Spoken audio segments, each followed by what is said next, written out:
So first of all, good morning, everyone. And I apologize for not being able to be with you in person today. But luckily, these modern means do allow me to still be part of this, for us, important meeting. So it gives me immense pleasure to welcome you all to the Stakeholder Workshop of the initiative. And most of you have been actively involved in the research and activities of the initiative, be it in the identification of the bottlenecks that we're seeing.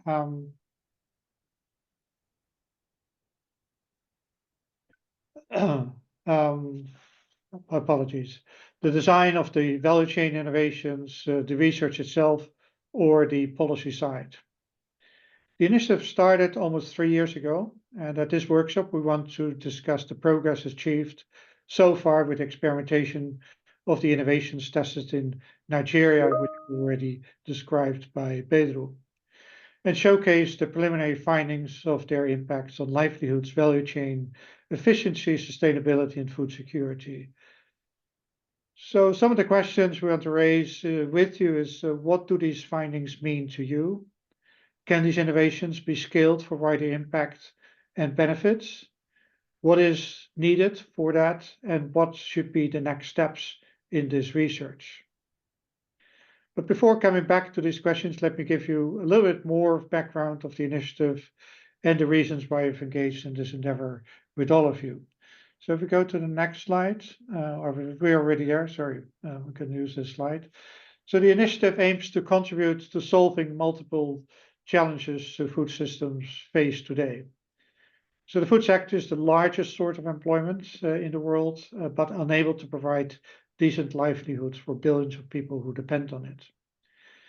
Many of the workers employed in the sector are unable to make ends meet. They are not able to afford a nutritious diet for themselves and their families. And the weakness and inefficiencies in value chains in the food system are generating poor outcomes, not just for the people, but also for the environment. So the Rethinking Food Markets Initiative tries to address these challenges and turn them into opportunities by generating evidence about the changes that we're that are effective to creating equitable income and business opportunities for smallholder farmers, small medium enterprise workers, focusing on women and youth. If we go to the next slide, so a difference from much other CGIAR research, which we're all part of, the Rethinking Food Markets Initiative focuses on the hidden middle of food value chains. This is where the dynamic changes are already taking place, and dynamics that we hope we can help steer towards better outcomes in terms of, first, as you can see on this slide, poverty reduction through innovations and policies that promote better employment income opportunities, climate change mitigation through innovations that induce greater value chain efficiency and the adoption of sustainable practices. And third, making healthy foods more affordable for the poor and in nutritionally vulnerable populations, and by improving efficiency of value chains for nutrient-rich foods. And lastly, reducing food loss and waste by bundling select innovations and improving quality control and logistics infrastructure of the kind Pedro already mentioned, and which we expect to contribute to all three of the previous objectives. So the Rethinking Food Markets Initiative has prioritized high-value food groups and value chains in 7 country contexts: Ethiopia, Uganda in East Africa, Nigeria in West Africa, Bangladesh in South Asia, and Guatemala, Honduras in Central America, and Uzbekistan in Central Asia. If you go to the next slide. In terms of the research approach to contribute to those objectives, the research teams are combining expertise from across the CGR system with experience in conducting research across the food system. For the design of innovations and options for agriculture and food policy reform, we've been actively engaging with governments and the private sector stakeholders. So since we aim to contribute to multiple objectives in contexts where value chain actors face multiple constraints, we need a research approach fit for this purpose. So I think I've found this through a three-pronged approach. First, identifying appropriate bundles of innovations rather than standalone innovations that are able to address the multiple constraints relevant to each country and value chain context. An example here for Nigeria, the horticulture value chain, the critical innovations that were identified, and Pedro already mentioned several of them, included improved seed varieties for vegetables, certifying the improved food quality, cold chain development to improve efficiency and reduce food loss, and inclusive business models for managing the cold chain storage and transportation units.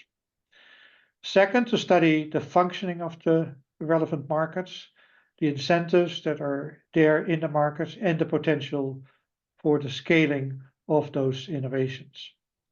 And lastly, and that we're starting up as we speak, is to undertake model-based scenario analysis and hold stakeholder dialogues to identify effective and coherent policies that would enable the scaling of the innovations, identify possible trade-offs, and political economy obstacles towards policy reform. So you go to the next slide. So in Nigeria, we work with two cases, and one Pedro already mentioned, that's referring to the improving the food value, vegetable value chain for inclusive efficiency and sustainability. And at this workshop, we'll showcase the preliminary findings of the impact evaluations of the five innovations and interact with all of you, partners and other stakeholders, to assess these results and discuss the scalability of the interventions. The second case for Nigeria, if you go to the next slide, looks at financial innovation. And so Pedro already alluded to that. It's a flexible digital or mobile finance instrument to help farmers better access inputs through the so-called crop to cash business model of input loans. This should help raise productivity, improve value chain efficiency, and hopefully also rural livelihoods in the country. So to conclude, at this stakeholder meeting, we want to discuss these findings from these innovations, draw lessons from the workings of them, and whether they can and should be brought to scale. But we also want to have a dialogue about the approach taken in conducting this research together with all of you. So coming back to the objectives of and the key questions for this gathering, we want to first validate the evidence on impact, share this knowledge to promote the adoption of innovative food system solutions, identify the challenges in adopting the innovations and bring them to scale, identify what enabling conditions and policies are needed to provide incentives for the adoption and the scaling. Not last but not least, to identify possible trade-offs that might be associated with scaling, and on that basis, co-design effective pathways towards that scaling and get the buy-in from all of you and all other stakeholders that stand to benefit from these innovations. So this is the first of the stakeholder workshops that we'll be conducting in the coming weeks. We'll have similar engagements next week in Uganda, Ethiopia, and the subsequent week in Honduras. And let me apologize once more for not being able to be here with you in person, but I hope to be able to engage in the discussions. But also many of my colleagues are here, and I'm very confident this will be a very inspiring, as much as useful and impactful gathering for all of you.